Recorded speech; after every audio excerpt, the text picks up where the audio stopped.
माता की सदगुरुदेव की विश्ववंदनीय माता जी की पूज्य दादा गुरुदेव की। ओम नमः पार्वती पते हर हर महादेव। वयं बोधमयं नित्यं गुरु शंकर रूपिणो यमाश्रितो हि वक्रोऽपि चन्द्रः सर्वत्र वन्द्यते। नमस्ते गुरुवे तस्मै गायत्री रूपिणे सदा यस्य भाग्यमृतं हन्ति विषं संसारशक्यकम्। या देवी सर्वभूतेषु शक्तिरूपेण संस्थिता नमस्तस्यै नमस्तस्यै नमस्तस्यै नमो नमः। परम पूज्य गुरुदेव परमवंदनीय माताजी माँ गायत्रीना सूक्ष्म सानिध्यમાં ઉપસ્થિત સર્વદેવ પરિવાર સર્વના હૃદય સ્થાને બિરાજિત એ પરમ જીવનાને મારા કોટી વંદન।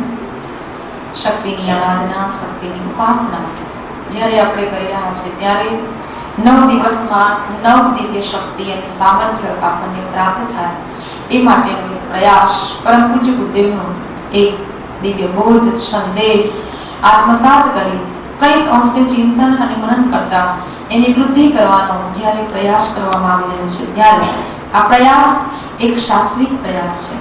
જેમ જેમ માણસ તેના જીવનની અંદર પ્રયાસ તો ઘણા બધા કરે, માણસ આ સંસારમાં ભૌતિક સ્તરની અંદરથી લઈ ઘણી બધી સ્તરની અંદર તે પ્રગતિ કરવાનો પ્રયત્ન કરે છે, પણ આ પ્રયાસ એક આધ્યાત્મિક પ્રયાસ છે, આ પ્રયાસ આંતરિક પ્રયાસ છે અને આ પ્રયાસ જ્યારે સફળ બનવા લાગે ધીમે ધીમે ધીમે ત્યારે અવશ્ય તેને કંઈક વિશેષ શક્તિ અને ચેતના પ્રાપ્ત થાય છે। 5 દિવસ દરમિયાન આપણને આ દિવ્ય શક્તિની ઉપાસના દ્વારા કેવી કેવી ફલશ્રુતિ કેવા કેવા શક્તિ સાધન પ્રાપ્ત થાય છે એની આપણે વાત કરી રહ્યા છીએ। આજે 6થો દિવસ કહેવામાં આવે છે કે શક્તિની ઉપાસના કરતા કરતા જ્યારે આપણી અંદર સાહસ અને પ્રતિભા વધી જાય છે ત્યારે સાહસ માણસની અંદર એક દિવ્ય ચેતના સમર્પણનો ભાવ જાગૃત કરે છે। આજે 6થા દિવસની જે શક્તિ પ્રાપ્ત થાય છે જેને સમર્પણ કહેવાયું છે। જ્યારે માણસના અંદરમાં સમર્પણ પ્રાપ્ત થાય ત્યારે સમર્પણ વિસર્જનની અંદર પરિણમે છે। સમર્પણ એવું જાગવું જોઈએ કે એ સમર્પણ માણસ બીજું કાંઈ ન જોઈએ, કેવળ એને એક જ ભાવ હોય। જેવી રીતે દીકરીના લગ્ન થાય અને દીકરીને લગ્ન કરીને જ્યારે સાસરે વળાવાય છે ત્યારે દીકરી મા-બાપના ઘરેથી એનું બધું જ છોડી દે। 20, 21, 22 વર્ષ સુધી જે માતા પિતાની ગોદમાં રહી, જે મા-બાપની હૂંફ પ્રાપ્ત કરી, જે ભાઈ ભાંડવોની સાથે રમી મોટી થઈ, એ બધાનો ત્યાગ કરી દે। 20 વર્ષથી જેની સાથે લગ્ન બંધાયેલી હોય, જેની સાથે એની કેટલી આત્મીયતા બંધાયેલી હોય, એ દીકરી એક જ ક્ષણમાં એ બધું છોડી અને પારકા ઘરમાં જતી રહે। પારકા ઘરમાં જઈ અને પોતાનું સર્વસ્વ સમર્પણ કરી દે છે। એ બધું જ સમર્પણ કરી દે, જેને પોતાના માનતી હતી એને બધાને પારકા કરી દીધા અને જે પારકા હતા એને પોતાના કરી દીધા। જ્યારે સમર્પણ કરી દે છે ત્યારે એ પોતાનું અસ્તિત્વ મિટાવી દે છે। બીજા ઘરમાં ગયા પછી દીકરી પોતાના મોજ શોખ પોતાના વિચાર જે કાંઈ છે એ બધું જ મૂકી દે છે અને જે નવા ઘરની અંદર પ્રવેશ કરે છે એ નવા ઘરની વિચારધારા રહેણી કરણી જેવો ઢંગ છે એવા ઢંગની અંદર ઢળવાનો એક પ્રયત્ન કરે છે અને જો એવો પ્રયત્ન કરે તો એ સમર્પણ કહેવાય છે અને આ સમર્પણથી એ ઘરની અંદર એક નવી રોશની પ્રગટાવી શકે। પણ આજે કેટલા ઘરોની અંદર આપણે જોઈએ છે કે જે ઘરની અંદરથી દીકરી આવી હોય એ પોતાની જીદ લઈને બેસે, ના અમારે તો આવું જ કરવાનું, અમે તો આવું જ કરીએ, ત્યારે પેલા ઘરવાળા કહે છે કે ના ના અમારા ઘરમાં આ ન ચાલે, અમારે તો આવું જ કરવું પડે। ત્યાં પછી શું ઊભું થાય? ઘર્ષણ ઊભું થાય। ઘર્ષણ ઊભું થાય એટલે મહાભારત સર્જાય। ન કોઈ શાંતિથી ચેનથી સૂઈ શકે, ના કોઈ શાંતિથી ચેનથી દિવસ પસાર કરી શકે। એ ઘરની અંદર ચેન ન રહે, સુખ ન રહે, શાંતિ ન રહે, असमंजस એટલી બધી ઊભી થઈ જાય કે વાત ન પૂછો। જ્યારે સમર્પણ થાય છે ત્યારે સમર્પણમાં શાંતિ સર્જાય છે, સમર્પણમાં પ્રેમ સર્જાય છે, સમર્પણમાં ત્યાગ સર્જાય છે અને એટલે જ માણસને ખૂબ સુખ પ્રાપ્ત થાય છે। જ્યારે સમર્પણ કરી દીધું, સ્વેચ્છાએ સમર્પણ કર્યું એ માણસ કેટલા સુખને પામી શકે. એક દીકરી આ રીતે સમર્પણ કરે છે. એક માને જુઓ, આ દુનિયા, ભારતીય સંસ્કૃતિ, હિન્દુ સંસ્કૃતિ આખી સમર્પણના આધાર ઉપર ટકેલી છે. માં એક સમર્પણ કરે કોના માટે? દીકરા માટે. માતા પોતાની યુવાની, જે યુવાનીનો સરસ મજાનો સમય કહેવાય, એ યુવાનીના સમયમાં બાળક જ્યારે એના હાથમાં આવી જાય, માના હાથમાં, ત્યારે એ પત્ની એકલી મટી અને માનું સ્વરૂપ ધારણ કરે છે. માનું સ્વરૂપ ધારણ કરી લે એટલે પત્નીને તિલાંજલિ આપી દે. મતલબ કે પત્નીનો જે એનો ભાવ છે એને ઊંચો મૂકી દે, એક માતૃભાવ જાગૃત કરી દે. અને જ્યારે માના હૃદયની અંદર માતૃત્વનો ભાવ જાગૃત થઈ જાય ત્યારે એનું સમર્પણ કેટલું વધી જાય. એને બધું મૂકી દે, એની ઊંઘ છોડી દે, એનું સુખ છોડી દે, એનું ખાવા પીવાનું છોડી દે. એને બહુ ભાવતું હોય પણ બાળકને નથી પચતું એટલે માથી એ નથી ખવાતું. એ સમર્પણ કરી દે, મારે આ નથી ખાવું, મારું છોકરું બીમાર થઈ જાય. કેટલું સમર્પણ છે માનું. મા બાપનું સમર્પણ જો બાળક વિચાર કરે ને તો ખબર પડે કે જે મા બાપે એની યુવાની મને મોટા કરવાની અંદર ખોઈ નાખી, એને યુવાનીના મર શોખને એક બાજુ મૂકી દીધા, એ મા બાપના ઋણને, એ મા બાપના સમર્પણને જો યુવાન બનેલો બાળક જો વિચાર કરવા લાગે તો એ મા બાપની ઉપર એ ઋણ ગમે તેટલા જન્મો લે તો પણ ન ચૂકવી શકે. આ સમર્પણ છે. જેમ ભૌતિક જગતની અંદર, અલૌકિક જગતની અંદર મા બાપ તેના પુત્ર માટે સમર્પણ કરે છે. સમર્પણ સતત ચાલતું આવ્યું છે. જ્યાં સુધી સમર્પણ હશે ત્યાં સુધી દુનિયા ટકેલી રહેશે. જ્યાં સમર્પણ ખતમ થઈ જાય છે ત્યાં દુનિયામાં પ્રેમ રહેતો નથી. મા બાપ એના બાળક ઉપર સમર્પણ કરે છે. કેમ? એને બાળક પ્રત્યે પ્રેમ છે.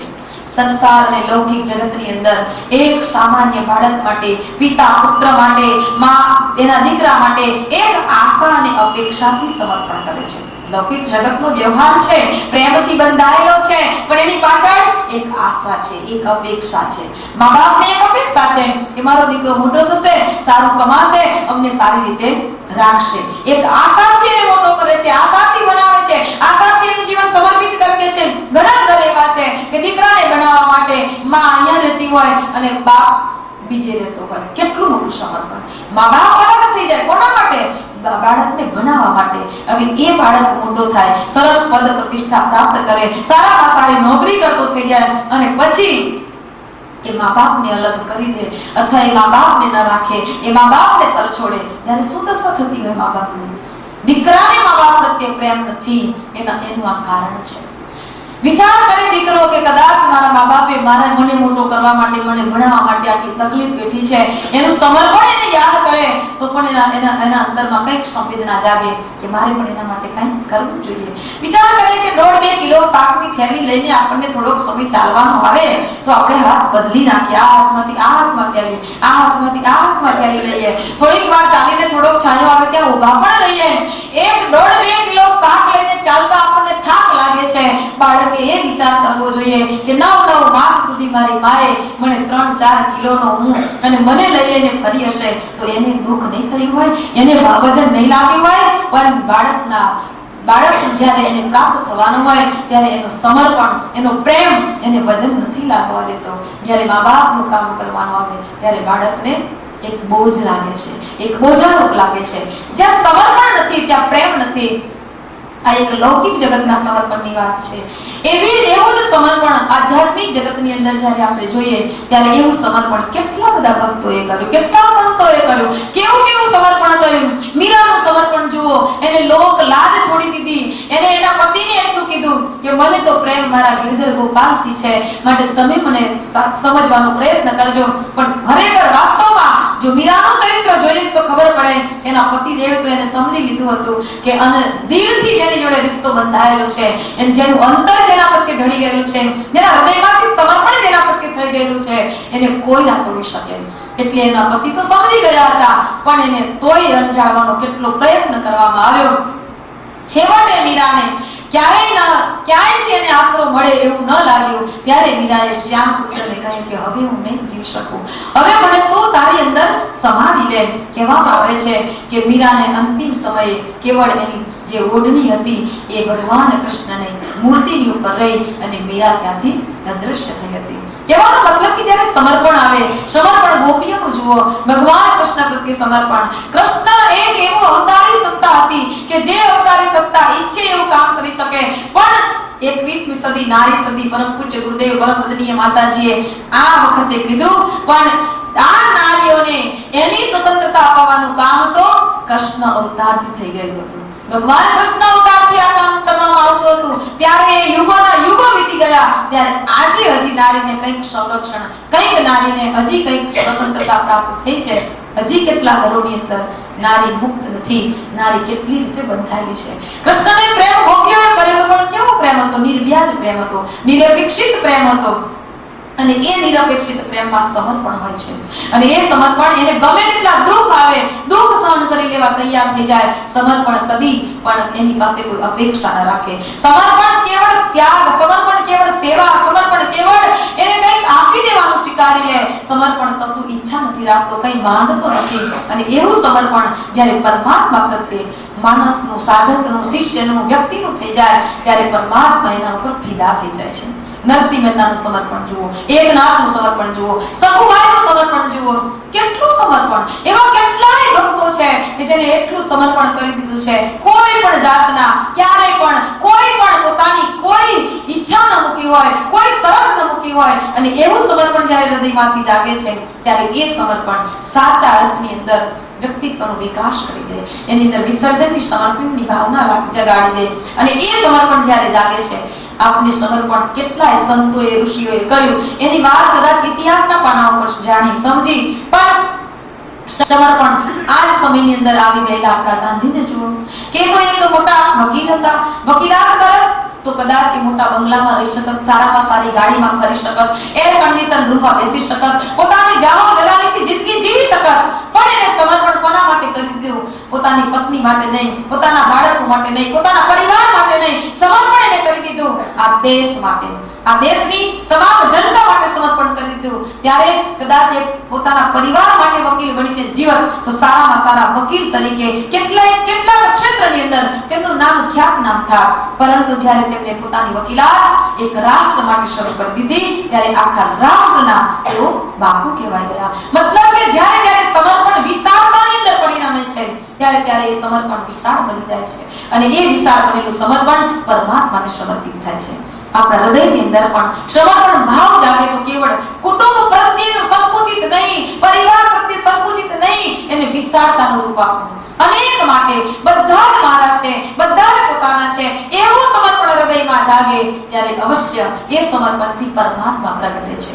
એ સમર્પણથી પરમાત્મા પ્રગટે છે. અને એવું સમર્પણ જગાડ્યું હતું કોણે? કહેવાય છે કે જેને એક બોલ લીધો અને એ બોલને પાડવા માટે રાજસ્થાનની અંદર ઉદયપુરના ઉદયસિંહ રાજાના દરબારની અંદર જ્યારે ખૂબ જ ઘર્ષણ ચાલવા લાગ્યું, ખૂબ જ એક બાજુથી ચડાઈ ચાલવા લાગી, ત્યારે એ રાજાને એમ થયું કે હવે મારો સંતાન છે જે રાજકુંવર બનવાનો છે, એ સંતાન જો બચી જશે તો ગમે ત્યારે પણ બનવીર નામનો એમનો જ કોઈ સંબંધીનો એ રાજન કહેવાતો રાજન એને ચડાઈ કરી અને એની ઉપર કબજો, કિલ્લા ઉપર કબજો મેળવવાનો પ્રયત્ન કર્યો. ત્યારે ઉદયસિંહે પોતાની દાસી કહેવાય પન્ના, એ પન્ના દાસીને કહ્યું કે તું અત્યારે ને અત્યારે ભૂગર્ભ દ્વારે આ રાજકુંવરને લઈને ચાલી નીકળ, એની રક્ષા તું કરજે. રાજકુંવર મોટો થાય ત્યારે આ રાજ્ય એને તું પાછું અપાવજે.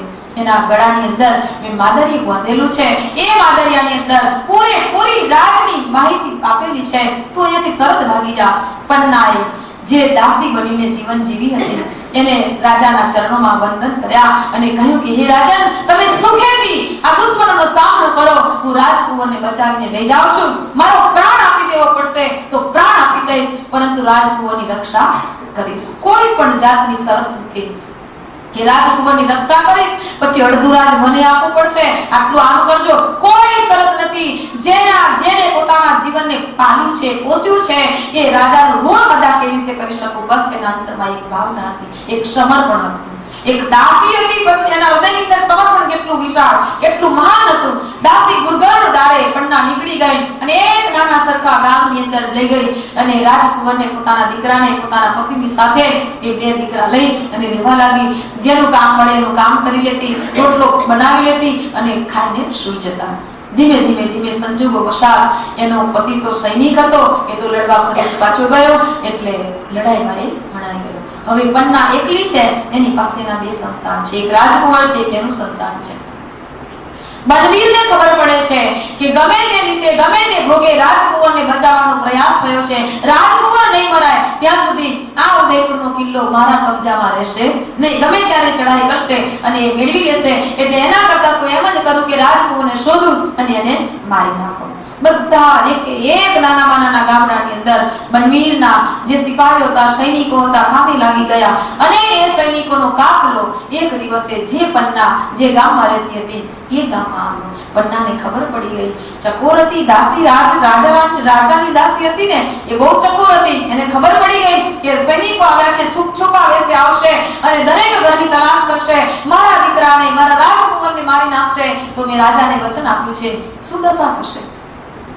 સૈનિકો દરરોજ સાંજ પડે અને એક એક ઘરની તપાસ કરવા લાગ્યા.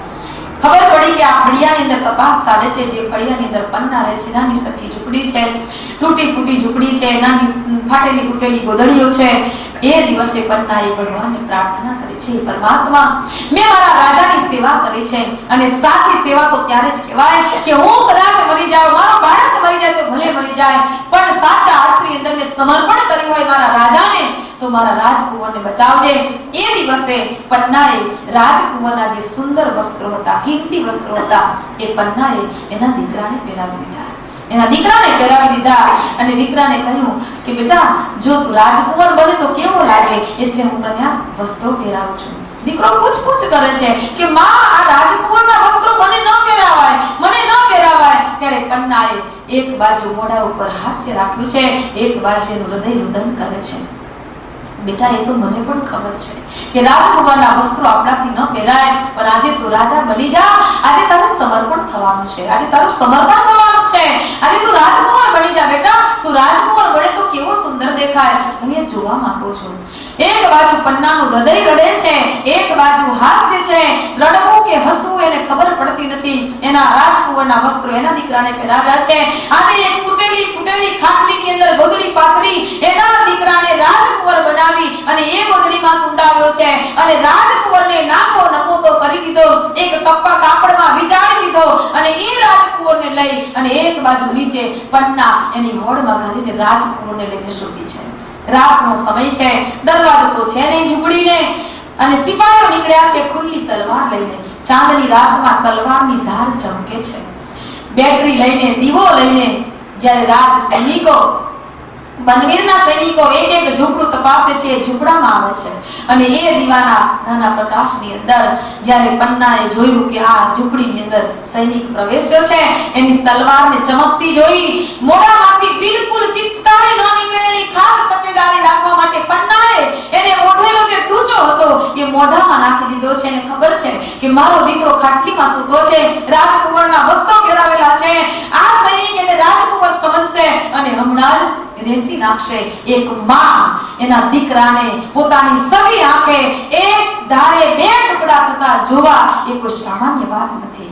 એક બાજુ આંખમાંથી દળ આંસુ પડે છે, પણ એ આંસુ એક પણ શ્વાસ ખબર ન પડવી જોઈએ, નહીં તો સૈનિકને જો અનુસાર આવી જાય કે રાજકુંવર નથી તો તરત જ મારા ખોડામાંથી રાજકુંવર છીનવી લેશે અને એના ટુકડા કરી નાખશે. એને ખબર છે, રડી પણ શકાતું નથી, મોઢામાં ઢૂંચો મારી દીધો છે. રાજકુંવર તો સૂતો છે, એને એટલો હળમાં લઈને સૂઈ ગઈ છે કે પેલા સિપાહીને ખબર ન પડવી જોઈએ કે આ રાજકુંવર અહીંયા સૂતો છે. તલવારની ધાર ચમકે છે અને એક બાજુ બધી રીતે તપાસ કરી અને સૈનિકે એ ચાંદની રાતના અજવાળાની અંદર જોયું કે આ જ રાજકુમાર છે. એને પેલા દીકરાને એક કપડું ઊંચું કરીને જોયું, નાનો નપોતો છોકરો પન્નાની ખોળામાં સૂતો છે. એને ખાતરી થઈ ગઈ કે આ એનું છોકરું છે, એટલે એને ખોળમાં ઘાલીને સૂતી છે અને આ રાજકુમાર છે. ભલે તું ઝૂંપડીમાં રહેતી હોય પણ હું તને છોડું એમ નથી. મનમાં સિપાહી વિચારે છે અને એક ઝાટકે તલવાર ઊંચી કરી. પન્નાએ જોયું કે તલવાર ઊંચી થઈ છે, હમણાં જ મારા દીકરાના બે ટુકડા થઈ જશે, પરંતુ પન્ના ભગવાનનું સ્મરણ કરે છે. હે પરમાત્મા, હે મારા નાથ, આજે હું તારા ચરણની અંદર મારા સંતાનનું સમર્પણ કરું છું. તું એનો સ્વીકાર કરજે, પરંતુ જે રાજાને મેં વચન આપ્યું છે એ વચનમાંથી હું કદી વિમુખ ન થાઉં. તો મને એટલી શક્તિ આપ કે હવે હું આ બાળકને ખૂબ સરસ રીતે માવજત કરી શકું, રાજા બનાવી શકું અને એનું રાજપાટ પાછું છપાવી શકું. એક બાજુ સૈનિકે તલવાર ઊંચી કરીને એક ઝટકે પન્નાના દીકરાના બે ટુકડા થયા છે. જેવી તલવાર શરીર ઉપર વાગી છે, લોહીની પિચકારીઓ ઉડી છે, પન્નાના મોઢા ઉપર ગરમ ગરમ દીકરાનું લોહી પડ્યું છે. વિચાર કરો કે એક માની શું દશા થતી હશે. આપણા બાળકને કદાચ ઠોકર ખાઈને પડી ગયો હોય, એને થોડુંક લોહી નીકળી જાય ત્યારે માનું શેર લોહી બની જાય. એને એમ થઈ જાય, એક ટાઈમ છોકરું ના ખાય ને ત્યારે માને એમ કઈ હકડ વકડ થઈ જાય, એને ખાધેલું બની જાય, પણ એને એમ થાય કે મારું છોકરાએ આજે કઈ ખાધું નહીં. હવે આ માની સુદશા થઈ હશે કે જે માએ એક ઝાટકે એના દીકરાના બે ટુકડા થતા જોયા. એક બાજુ ગરમ ગરમ લોહી એના મોઢા ઉપર છંટાયું છે, પણ ના કાંઈ બોલી નથી, બિલકુલ ટુકડા વડે મોઢા ઉપરનું લોહી સાફ કર્યું છે અને મોઢા ઉપર રૂમાલ ઢાંકીને પન્ના સૂઈ રહી છે. સૈનિકને થયું કે અવશ્ય મેં રાજકુંવરને મારી નાખ્યો છે. બસ સૈનિક વિદાય થયો. એને તો જઈવો થઈ ગયો કે મારો છોકરો અને રાજકુંવર મરી ગયો. આ બાજુ સૈનિક નીકળીને ગયો, પણ પન્ના ઊભી થતી નથી. કાંક સૈનિક પાછો વળીને આવે અને જાણી જાય કે આ રાજકુંવર નથી મરાયો તો મારું સમર્પણ એડેલી જાય. એટલે પન્ના એવી ને એવી સૂઈ રહી છે. કઈ માં સૂતી રહે? કોણ કાની જીગર ચાલે કે એક દીકરાના બે ટુકડા થયા છે અને શાંતિથી સૂતી હોય, પણ પન્નાએ મોઢામાંથી એક શબ્દ પણ નથી ઉચ્ચાર્યો, એક હુંકારો પણ નથી કર્યો. એ સમર્પણ કહેવાય. પન્નાએ સમર્પણ કરી દીધું પોતાના બાળકનું. એને ઇતિહાસના પાના ઉપર એ પન્ના અજર અને અમર બની ગઈ. જ્યારે અર્ધપૂર્ણાહુતિ શાંતિકુંજ આમલખેડાની અંદર ગુરુદેવની જન્મભૂમિની અંદર અર્ધપૂર્ણાહુતિ હતી. પરમ વંદનીય માતાજીની શ્રદ્ધાંજલિનો સમારોહ હતો.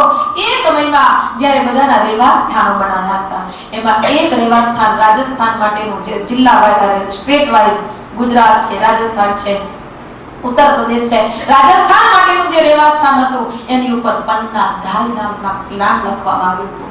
ત્યારે મને એ વિચાર આવ્યો કે પન્નાધાઈ કોણ છે? અને એ જ સમયે ચિંતન ચાલતું રહ્યું કે પન્નાધાઈ રાજસ્થાનની કોણ એ બાઈ છે કે એનો રહેવાસ સ્થાન બનાવવામાં આવ્યું. શોધખોળ કરતા કરતા ત્યાં જ મને એક ગુરુદેવની કોઈ બુક મળી અને એની અંદર પન્નાનું વર્ણન બિલકુલ શોર્ટમાં હતું કે એ પન્નાએ શું કર્યું. ઇતિહાસ આખો મારી સામે આવી ગયો કે આ એ પન્ના છે કે જેની ગોદમાં રાજસ્થાનનો રાજકુંવર મોટો થયો. આ એની જ ગોદની અંદર એનું નામ લેવામાં આવ્યું. એની ગોદની અંદર ભારતની જનતાને, રાજસ્થાનની જનતાને એટલા માટે સુવડાવવામાં આવે, એટલા માટે રહેવાસ્થાન આપવામાં આવ્યું કે તમે પણ જ્યાં રહેવાસ્થાનની અંદર જાઓ છો, એની ગોદમાં રહો છો, એના જેવા સમર્પણ ભાવ આપણી અંદર જાગવા જોઈએ. પરમ પૂજ્ય ગુરુદેવ પરમ વંદનીય માતાજીએ પોતાના જીવનમાં કેટલું સમર્પણ કર્યું. એમને પણ સંસારને એ બતાવી દીધું કે સંતાનો તો મારે પણ હતા, પરંતુ સંતાનોની કેટલી જીદ, કેટલું બાળક છે, બાળક તો શું ના માંગે, પરંતુ બાળકને કેમ સમજાવવું, કેમ પટાવવું, કેવી રીતે જીવન ચલાવવું, એ કેટલું સમર્પણ જ્યારે કર્યું ગુરુદેવે, ત્યારે આટલું મોટું મિશન ઊભું થયું. પરમ પૂજ્ય ગુરુદેવ આપણને એ બતાવે છે, બેટા આ નવરાત્રીના 9 દિવસોની અંદર આજે છઠ્ઠા દિવસના આપણા શક્તિના ઉપાસનાના દિવસની અંદર માને એટલી પ્રાર્થના કરીએ, માં તું અમારા હૃદયની અંદર પણ સમર્પણ ભાવ કરજે. સમર્પણ અત્યાર સુધી અમે પરિવાર માટે કરતા હતા, પરંતુ હવે સમર્પણ અમારું વિશાળતાનું રૂપ ધારણ કરે. જે સમર્પણ સંસાર માટે હોય, જે સમર્પણ અન્ય માટે હોય, જે સમર્પણ તારા બાળકો માટે હોય, એવું સમર્પણ આપણા સૌની અંદર ભરાઈ જાય. એ જ માં જગદંબા, આદિ શક્તિ, યુગ શક્તિ માં ગાયત્રીને કહીએ. પરમ પૂજ્ય ગુરુદેવે તપ કર્યું. કેટલું બધું તપ, કેટલું કઠિન તપ કર્યું. કોના માટે? આપણા બધાના માટે સમર્પણ કરી દીધું. આપણા બધા માટે સમર્પણ કરી દીધું. તપ મેં કીધું છે. ગુરુદેવ કહેતા કે બેટા તપ મેં કર્યું છે, મારા માટે તપ નથી કર્યું. મેં તો મારા પરિજનો માટે તપ કર્યું છે, મારા બાળકો માટે તપ કર્યું છે કે મારા બાળકોને ઊની આંચ ના આવી જોઈએ. અને હંમેશા જે વ્યક્તિ જે મારું બાળક બનીને આવશે ને મારા કામમાં જોડાશે, એ એમ ન સમજે, કોને કોઈ દુઃખ આવે ત્યારે એમ ન સમજે કે ગુરુદેવ મારી સામુ નથી જોતા, ગુરુદેવ મારી વાત નથી માનતા. બેટા હું તો તમારા જન્મો જન્માંતરના કસાય કર્મોની ધોતા હું તમને ઉજ્જવળ બનાવવા માંગુ છું. કદી દુઃખ આવે, કઈ સંકટ આવે, ક્યારેક તમને એમ થઈ જાય કે આ શું ભક્તિ, ત્યારે પણ તમે તમારું મન વિચલિત ન થવા દેતા. આશ્વાસન આપું છું, ગુરુદેવે પોતે કીધું છે કે આશ્વાસન આપું છું, હું તમારું અહિત કદી નહીં થવા દઉં. જ્યારે આટલું સમર્પણ આપણો સદગુરુ કરતો હોય તો આપણું સમર્પણ કઈ ગમશે એવું તો બનાવવાનો પ્રયત્ન કરીએ કે હે ગુરુદેવ, તમે જો અમારા માટે આટલું સમર્પણ કરી શકતા હોય તો અમને આ જિંદગી મળી છે, આ જિંદગી અમે તારા ચરણોમાં સમર્પિત કરતા કરતા વિતાવીએ. કર્તવ્યનિષ્ઠ બની સંસાર છે, ગ્રહસ્થ છે એનું નિભાવતા અમે વધુમાં વધુ આપના કર્તવ્યનું પાલન કરી શકીએ એવી શક્તિ, એવી સામર્થ્યતા અમારી અંદર ભરજો. એ ભાવ સાથે શ્રી ગુરુ ચરણમાં, મા આદિશક્તિના ચરણમાં વાણી પુષ્પને અર્પણ કરું છું. સૌને જય ગુરુદેવ.